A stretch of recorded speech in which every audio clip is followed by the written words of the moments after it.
Hello friends, Heidi here from Rain Country. God is good all the time, and I'm here for another Monday This and That vlog where I talk about all kinds of different topics, maybe leading you back to some old videos or letting you know videos yet to come, answering some questions that have come in the past week, and just giving you some general updates of various things going on around here. So let's get to the topics of today.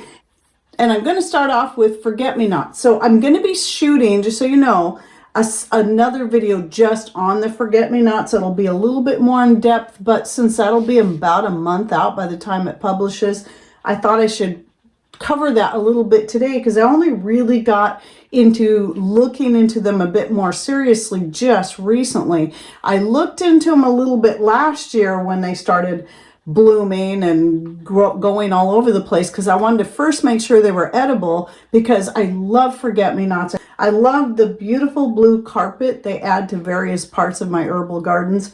But I'm like, do I want to keep these? Or, I really liked how they look, or maybe I should find out if they're at least edible. And I found out that yes, they are. I was initially surprised to learn that they are actually in the borage family. So they're very closely related to borage. And then when you look very closely at the flowers, you realize, oh, duh, of course they are. And then the leaves, you'll find that the leaves kind of have that prickly, fuzzy feeling, the same as borage. They're just much smaller. But with that in mind, and yes, borage is also edible, one thing you have to know about anything that's in the borage family is high in pyrrolizidine alkaloids. And what that means is you have to be careful about overconsumption. It's just like anything else. Too much of a good thing is not a good thing. And so though these things are edible, they're not, you just got to be careful with your consumption. So if you're going to make teas out of them, then that's not something I would recommend doing every single day. Now, that's easy enough with the forget-me-nots because, well, they have a very grass-like flavor. In fact, to me, they taste just like grass. And I tried, the flowers by themselves have a little bit of a sweet flavor to them, but when you make the tea with the stems and the flowers and the leaves, it does taste like grass. And if you think about it, when you eat a leaf, it does have a very, very slight cucumber flavor, which borage has a very strong cucumber flavor, which is why I really like borage, besides how pretty it is. And the fact that both the forget-me-nots and the borage are great for drawing in your pollinators. They love these things. Now I'm just going to cover a few quick health benefits, but be watching for that video coming out in a few more weeks for more information. But like I said, I want to get this out there now why people have it blooming. So it is naturally anti-inflammatory, antioxidant. It's neuroprotective, which means it's great for it's good for your brain health and even helping with memory, which I think that might be why they're called forget-me-nots. They're helpful for eye health and eye infections, skin health, liver health and detox, digestive health, improving metabolism, and so much more. And some people will candy them and use them as decor on desserts. And some people simply use them fresh to decorate cupcakes, cakes, and more.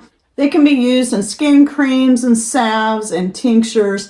And obviously they're great for bouquets and floral arrangements. So a lot of different things you can do with forget-me-nots. Know that they can be a bit invasive, but I find them super easy to pull up.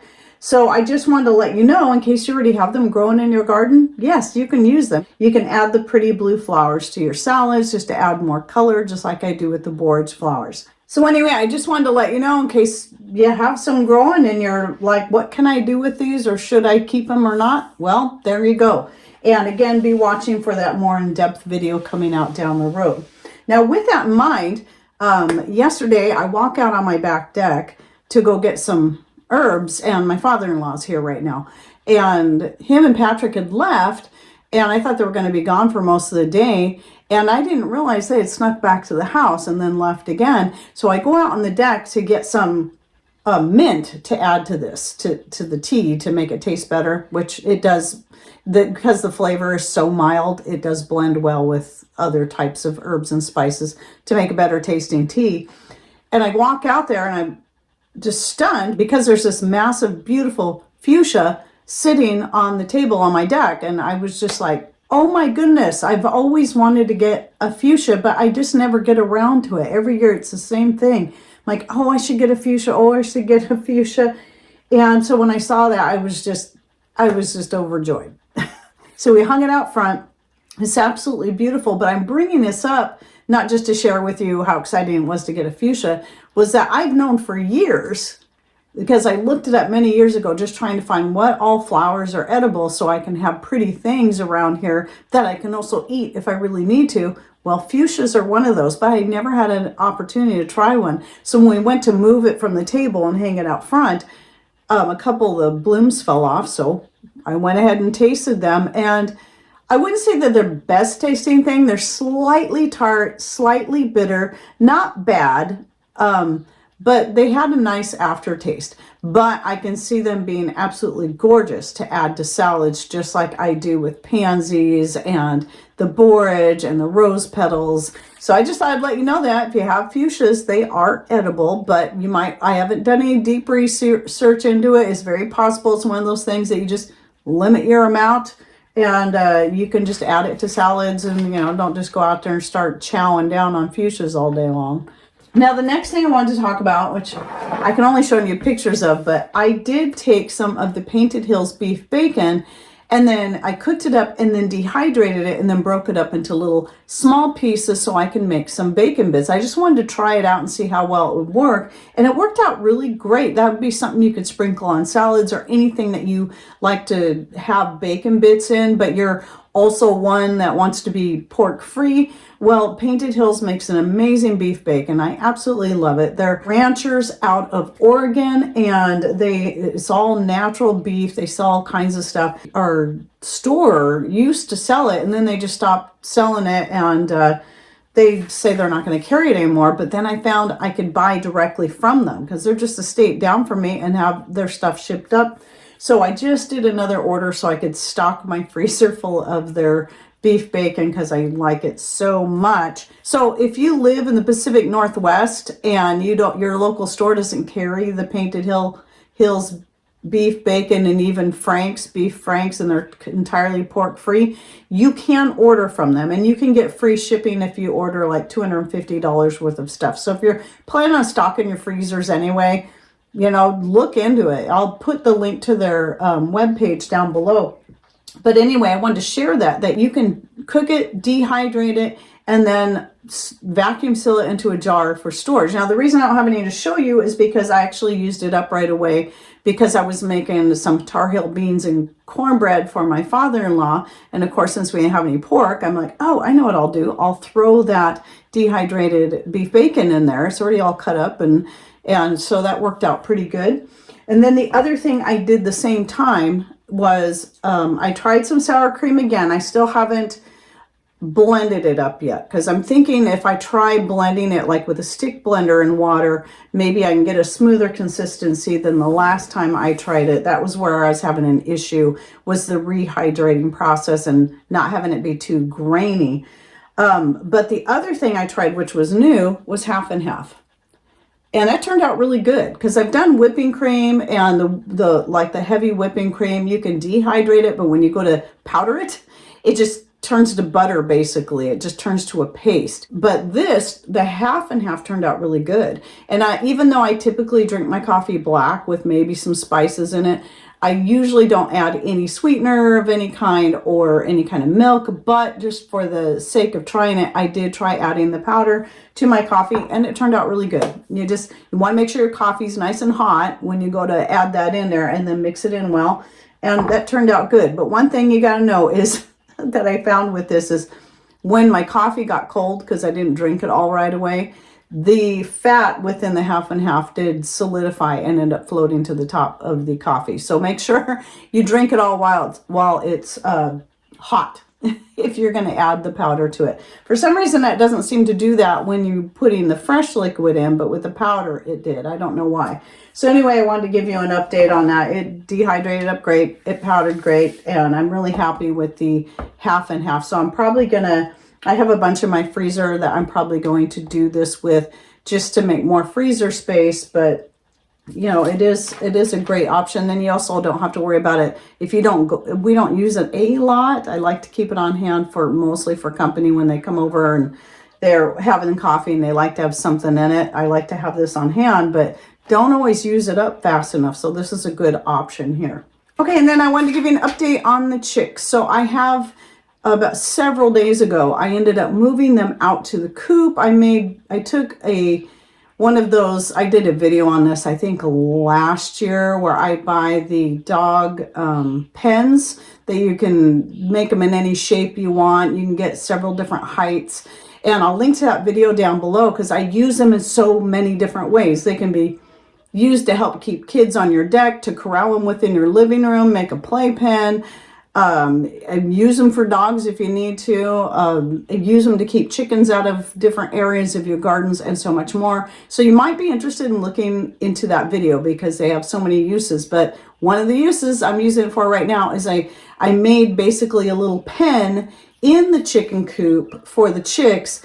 But because the holes are bigger, obviously, and I went ahead and used bird netting all around the edges and over the top to keep them contained until they get big enough to where I can start letting them run around more and fully integrate with the adult chickens. But this way, now that, you know, the adult chickens are constantly walking back and forth in front of that, they're all seeing each other. So and they're in the coop with the bigger chickens. They're just separated. But we also have in the chicken yard, there's also a section that we can totally fence off that has smaller fencing that can keep chicks contained in there. So when they get a little bit older, I'm going to start putting them in there during the day and then putting them back in that pen in the evening.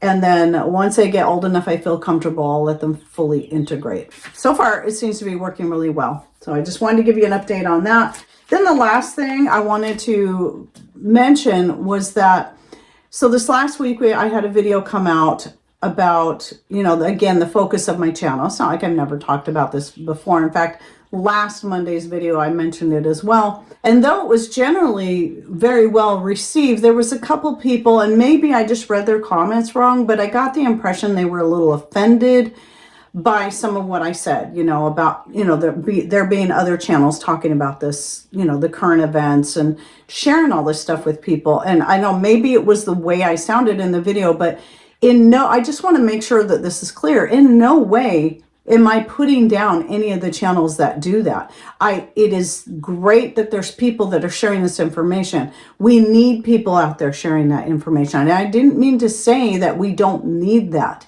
because there are always people that are waking up to what's happening in the world, and they need to have places to go, especially if they're people they can trust, like Doug and Stacy and more, that they can listen to and glean that information. My point was that we also have to balance that out with not constantly steeping ourselves in it all the time.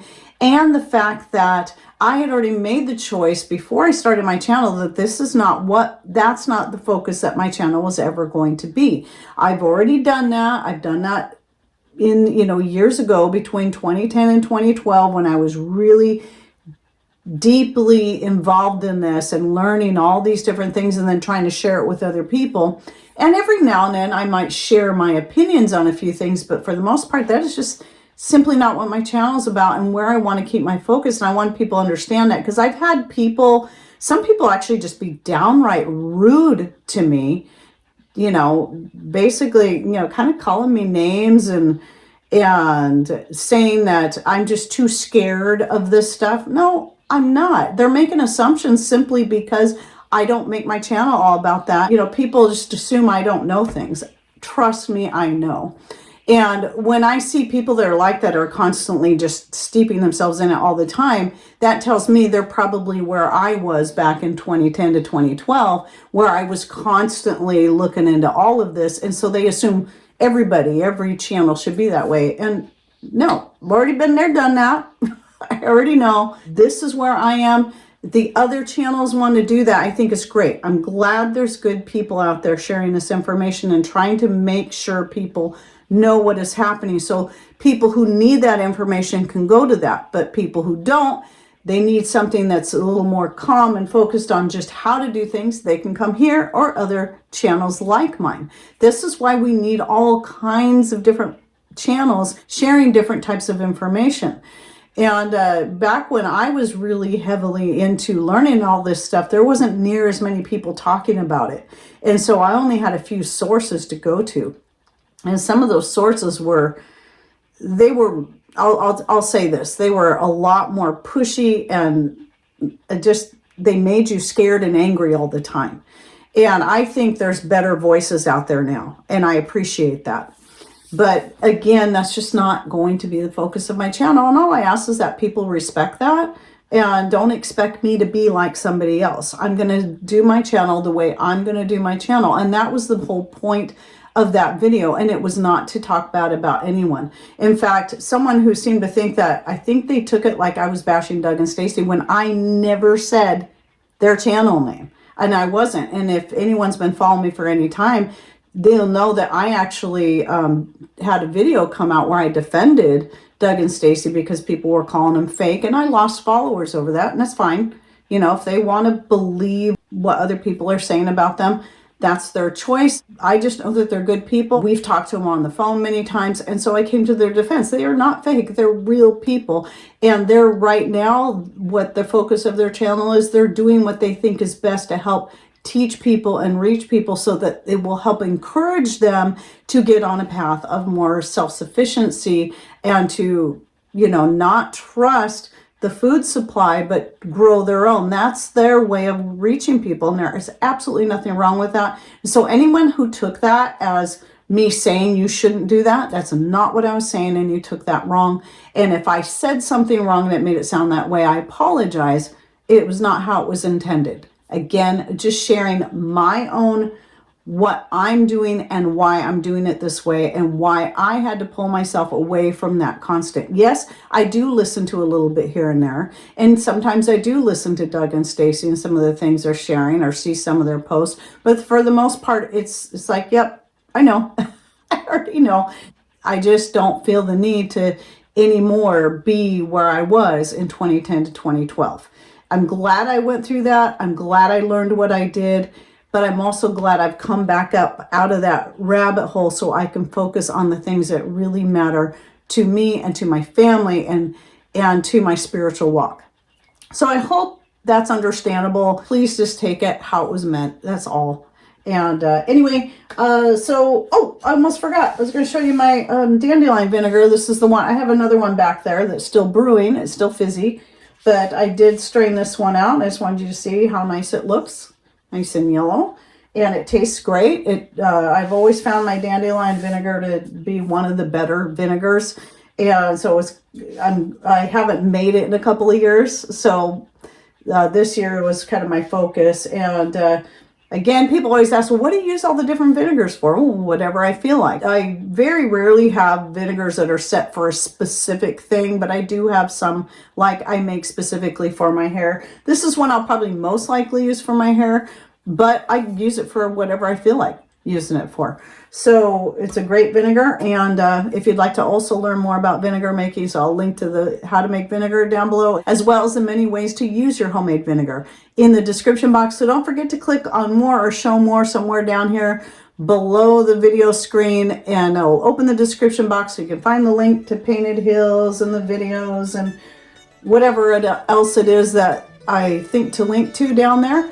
And I hope you enjoyed my this and that for the week. Thanks for watching. Take care and God bless.